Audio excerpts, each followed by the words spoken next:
नमस्कार, आज आपण बघणार आहे 3 phase squirrel cage induction motor बद्दल माहिती। 3 phase squirrel cage induction motor कशासाठी वापरतो तर जसं समजा जी 3 फेज मोटर असतं ती मोटर काय असतं, सेल्फ स्टार्ट असतं। त्याच्यामध्ये जो अँगल असतो आर वाय आणि बी याचा अँगल किती असतो 120 डिग्री कोणामध्ये त्या ठिकाणी अँगल असणार। आणि ती जर मोटर आपल्याला चालू करायची असेल तर पहिल्यांदा त्याची माहिती बघणं गरजेचं आहे। मग माहितीमध्ये काय येणार तर अशा प्रकारची ही 3 फेज इंडक्शन मोटर असेल। मग ही 3 फेज इंडक्शन मोटरला काय असतं, बाहेरून जर बघतो आपण त्या ठिकाणी बेस हा झाला योक, हा झाला इथं स्टार्ट प्लेट, इकडनं हे बघा इथं ही एंड प्लेट, याच्यावर हे जे दिलंय याच्यात तो कूलिंग फॅन असेल है ना शाफ्टला, त्या कूलिंग फॅनच्या वर हे दिसणार कव्हर आणि याच्या आतमध्ये असणार स्टेटर, स्टेटरवर असणार वाइंडिंग आणि त्याच्या मध्यभागी जो गोलाकार भाग असेल दंड गोलाकृती त्याला म्हणतो आपण रोटर। रोटरवर पण वाइंडिंग असणार पण ते ॲल्युमिनियम वाइंडिंग असणार, ती वाइंडिंग 0 म्हणून काम करणार। आणि या ठिकाणी ही जी वाइंडिंग असेल डेल्टा किंवा स्टार कनेक्शन, दोन पैकी एक कनेक्शन याला जोडलेलं असेल। आणि याच्यात समोर एक ज्याला जिथं कनेक्शन जोडतो हा इकडच्या भागाला असेल terminal box, okay terminal box आणि त्याच्यावरच त्याला असेल कव्हर। आता ह्या ज्या गोष्टी आहेत आपण या ठिकाणी, आता ही स्क्विरल केज इंडक्शन मोटर असल्यामुळे याला काय लावू शकतो आपण, पुली लावू शकतो किंवा या ठिकाणी गेअर्स लावू शकतो। त्याच्या पद्धतीने त्याला पुढे जसं पाहिजे त्या ठिकाणी त्याचा उपयोग करू शकतो। मग हेच मोटर जे आहे याला जर इथं पंप सेक्शन जर लावलं असेल तर याला काय म्हणतो आपण, ही का कोणती मोटर झाली यातला मोनोब्लॉक मोटर असे म्हणतात। हेच जर का अशा मोटरची जी आतली जी कंडिशन आहे याच्याच मोटरचं जर बदललं समजा पुढं आणि तिला उघाड याच्यात जर केलं तर व्हर्टिकल सबमर्शिबल पंप असं म्हणतात। मग ती कुठे वापरणार तर ते बोअरवेल मध्ये वापरणार, फंक्शन हेच असणार असेल।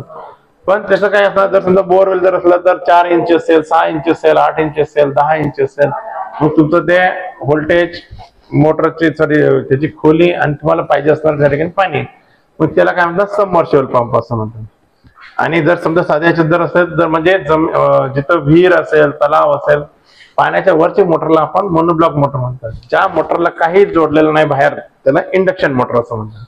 ओके, आता ही जर मोटर आपल्याला चालू करायची असेल तर या मोटरला चालू करण्यासाठी स्टार्टरची गरज असते। स्टार्टर कशासाठी लागतो आपल्याला तर मोटरला रेटेड करंट, व्होल्टेज आणि हे जर का सगळं व्यवस्थित जर मिळत असेल तर ती मोटर काय होईल व्यवस्थित चालू होईल।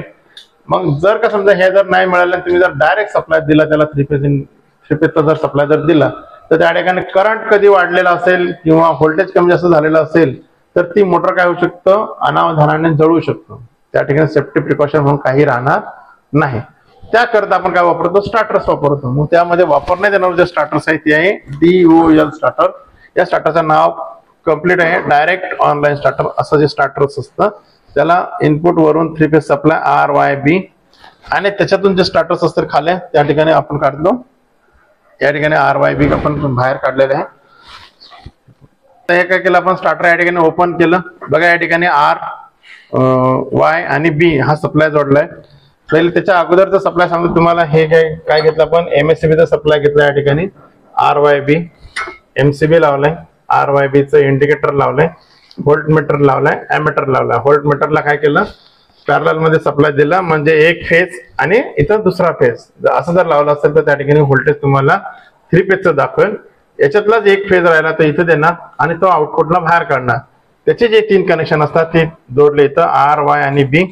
त्याच्यानंतर हे जे आहे रिले सेक्शन आहे ना, हा भाग याला हे जे दिलेलं आहे या ठिकाणी ऑन बटन, इथं ऑफ बटन आहे ना, नॉर्मली क्लोज नॉर्मली ओपन राहिले। या ठिकाणी हा रिले बघा या ठिकाणी सेट करू शकतो 9 एम्पियर पासून तर 14 एम्पियर पर्यंत। आणि हे जे दिलेलं आहे हे कॉन्टॅक्ट पॉइंट्स आणि हा जो दिलेला आहे हा NVC कॉइल, याच्या आतमध्ये असेल ओव्हरलोड कॉइल। ओके, हे जे जसं आपण याच्यामध्ये डायग्राम मध्ये बघतो तर ते असं यामध्ये रचना दिलेली असेल। आणि त्याच्यातून जो बाहेर काढलेला सप्लाय 1, 2 आणि 3 तर हा दिला RY आणि B, तो दिला आपण सरळ मशीनला। मशीन कुठे आहे तर या ठिकाणी टर्मिनल बॉक्स आहे, टर्मिनल बॉक्सला आपण सप्लाय देत असतो। तो दिल्यानंतर काय करतो आपण, ही मशीन परिपूर्ण चालू होतं।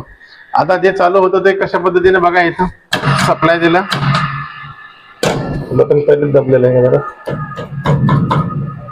या ठिकाणी काय केलं सप्लाय चालू केलं। सप्लाय चालू केल्यानंतर हे जे बटन आहे ऑनचं बटन चालू केलं, बघा इथं ह्याचं फुली आपल्याला फुल फिरताना दिसतं या ठिकाणी बरोबर। अशा पद्धतीने काय झालं की ही मशीन या ठिकाणी स्टार्ट झाली.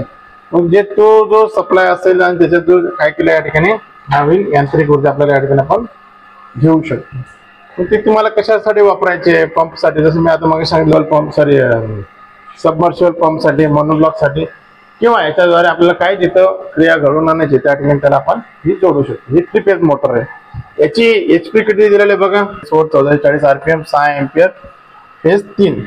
आता हे जर का समजा एवढं असेल 3 HP तर 5 HP आत, 3 HP पासून तर 5 HP आतली जर मोटर असेल तर त्याला DOL स्टार्टर आपण जोडतो, म्हणजे हे स्टार्टर.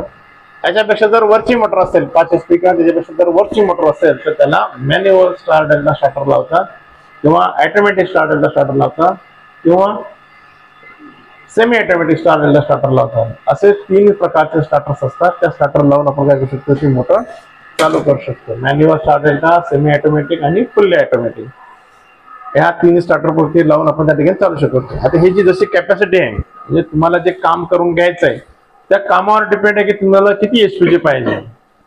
जर समजा या ठिकाणी जर का म्हटलं की मला एखाद्या ठिकाणी एखाद्या बोरवेलची जर खोली जर समजा 500 ते 600 फुटापर्यंत आहे, तर मग ते 500 ते 600 फुटाचं ते मीटर मध्ये कन्वर्ट होईल. मग त्याची जी लांबी किती आहे, तेव्हा ते पाणी किती तुम्हाला वर फेकायचं आहे, त्याच्यापासून काय आउटपुट घ्यायचं आहे, त्याच्यावर तुमचं ठरवेल त्या ठिकाणी की तुम्हाला HP किती पाहिजे. मग तेवढ्या HP आणि तुम्हाला त्याची कॅपॅसिटी बाहेर पाडण्यासाठी सांगते. एक उदाहरण सांगितलं. आता त्याच्यानंतर जर का समजा तुम्हाला मेकॅनिकल लोड द्यायचा असला या ठिकाणी पुढं, तो मेकॅनिकल लोड किती याचा द्यायचा, किती वजनाचा द्यायचा आहे तुम्हाला, त्या वजनानुसार कॅल्क्युलेट करून तुम्हाला HP लागेल. अशा प्रत्येक HPच्या हिशोबाने तुम्हाला मोटर्स असतात. 0. म्हणजे अर्धा HP पासून तर 120 HP पर्यंत मार्केटमध्ये मशिनरी उपलब्ध आहेत वेगवेगळ्या कंपन्यांच्या. 120 HP पर्यंत आपण काय करू शकतो, मार्केटमध्ये मशिनरी त्या ठिकाणी लागतात. आता ही झाली साधी. जर समजा आपल्याला एखादं धरण क्षेत्र असेल, धरण क्षेत्रातून पाणी जर आपल्याला बाहेर काढत असेल तर त्या ठिकाणी त्या मशिनरी वापरतात. ओके. आणि अशा पद्धतीने काय होतं की हे आता हे एखाद्याला प्रश्न पडतो हे का असे लावलेले असतात है ना. तर हे कशासाठी लावलेलं असतं, जर ही मोटर नॉर्मली जर का गरम होत असेल, गरम झालं म्हणजे लोडिंग दिल्यानंतर गरम जर होत असेल तर ही थंड व्हायला पाहिजे. कारण की चुंबकाचा गुणधर्म काय, ठोकलं असेल, मारपेट केली असेल आणि गरम जर झालं असेल तर चुंबकाचा गुणधर्म नष्ट होऊन जातो. चुंबकीय गुणधर्म जर नष्ट झाला तर यामध्ये तात्पुरता इलेक्ट्रोमॅग्नेट जो तयार होतो तर तो काय होईल, नष्ट होऊन जाईल.